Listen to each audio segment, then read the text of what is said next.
علماء کرام، سعادت عظام اور شان اسلام چینل کے ناظرین، اکثر لوگ یہ اس حوالے سے کنفیوز نظر آتے ہیں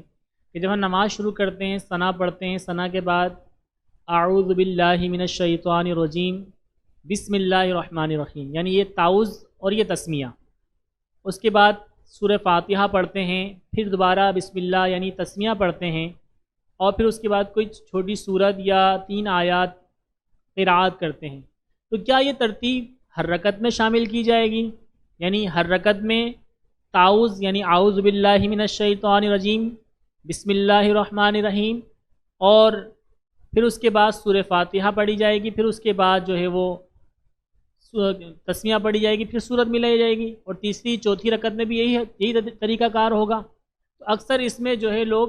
یہ پوچھتے نظر آتے ہیں اور کہتے ہیں، یا ان کے ذہن میں سوال آتا ہوگا کہ کیا اگر اس کو اس ترتیب کو چھوڑ دیا جائے، یعنی پہلی رکعت میں بھی اگر ہم اس ترتیب کو قائم نہ رکھیں، تعوذ و تسمیہ نہ پڑھیں، یعنی اعوذ باللہ من الشیطان الرجیم بسم اللہ الرحمن الرحیم نہ پڑھیں، تو کیا ہماری نماز ہو جائے گی؟ کیا نماز میں کوئی کراہت آئے گی یا نماز میں کوئی کمی بیشی ہوگی؟ تو اکثر یہ سوال کرتے رہتے ہیں۔ تو آئیے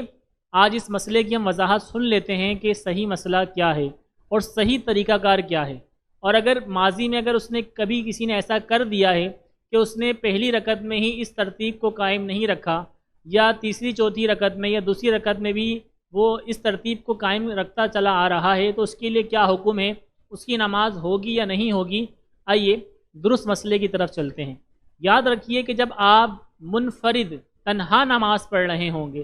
تو آپ ثنا پڑھیں گے تکبیر تحریمہ کہنے کے بعد، یعنی لفظ اللہ اکبر کہنے کے بعد ثنا پڑھیں گے، اس کے بعد تعوذ پڑھیں گے، اس کے بعد تسمیہ یعنی اعوذ باللہ من الشیطان الرجیم بسم اللہ الرحمن الرحیم، اس کے بعد آپ سورہ فاتحہ پڑھیے، اس کے بعد آپ تسمیہ پڑھیے یعنی بسم اللہ الرحمن الرحیم پڑھیے، اور اس کے بعد پھر آپ کوئی بھی 3 آیات یا کوئی بھی ایک چھوٹی سورت کا انتخاب کر کے آپ اس کی قرأت کیجیے۔ یہ تو پہلی رکعت کی ترتیب ہو گئی، یہ جو میں نے طریقہ بتایا آپ کو، یہ پہلی رکعت کی ترتیب ہو گئی۔ اب چلتے ہیں دوسری رکعت کی طرف۔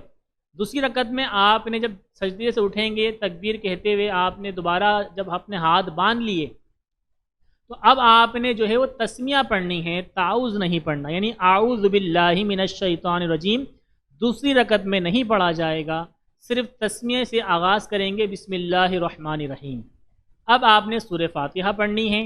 اس کے بعد کوئی چھوٹی سورہ فاتحہ کے بعد تسمیہ پڑھنی ہے دوبارہ سے بسم اللہ الرحمن الرحیم، اور پھر 3 آیات یا ایک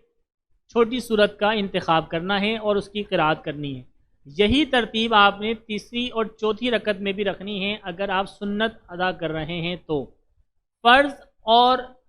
وتر کے اندر اس کے برعکس معاملہ ہوتا ہے، اس کی تفصیل میں انشاءاللہ دوسری ویڈیو میں عرض کروں گا۔ یہ جو طریقہ میں نے آپ کو بتایا ہے یہ سنت ادا کرنے کا طریقہ ہے۔ پہلی رکعت کی ترتیب بڑی مختلف ہے، دوسری رکعت کی ترتیب پہلی رکعت سے مختلف ہے، اور تیسری اور چوتھی رکعت کی جو ترتیب ہے وہ دوسری کے مقابل جو طریقہ میں نے بتایا ہے بالکل ویسے ہی ہے جس طرح آپ نے دوسری رکعت میں طریقہ کار اختیار کیا ہے۔ تو یہ یاد رکھیے کہ یہ تعوذ اور تسمیہ جو ہے اعوذ باللہ اور بسم اللہ الرحمن الرحیم، یہ پڑھنا مستحبات میں سے ہے، یعنی اس میں ثواب زیادہ ملتا ہے۔